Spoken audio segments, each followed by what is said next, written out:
कराची के बिजली सार्फिन को फ्यूल एडजस्टमेंट की मद में बड़ा रिलीफ मिलने का इम्कान है। तफसीलात के मुताबिक कराची के सार्फिन के लिए बिजली ₹6.62 फी यूनिट सस्ती होने का इम्कान है। कराची इलेक्ट्रिक ने national electric power regulatory authority NEPRA में फरवरी की फ्यूल एडजस्टमेंट की दरख्वास्त दायर कर दी। नेपरा अथॉरिटी दरख्वास्त पर 16 अप्रैल को समाअत करेगी।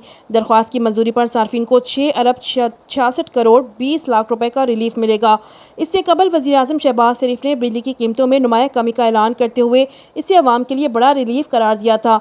उन्होंने ऐलान किया था कि हुकूमत ने घरेलू सार्फिन के लिए बिजली की कीमत 7.41 रुपए फी यूनिट और सनतों के लिए 7.59 रुपए फी यूनिट कम करने का फैसला किया है। वज़ीर आज़म ने इस एतमाद का इजहार किया कि इस कमी से मुल्क भर में माशी सरगर्मियों को तहरीक मिलेगी और इसे ईद की खुशी में कौम के लिए एक तोहफा करार दिया था। वज़ीर आज़म ने बिजली की चोरी से निपटने के लिए अपने अज़म का भी इजहार किया, जो सालाना 600 अरब रुपए बनती है। कराची के बिजली सार्फिन को फ्यूल एडजस्टमेंट की मद में बड़ा रिलीफ मिलने का इम्कान जाहिर किया गया है।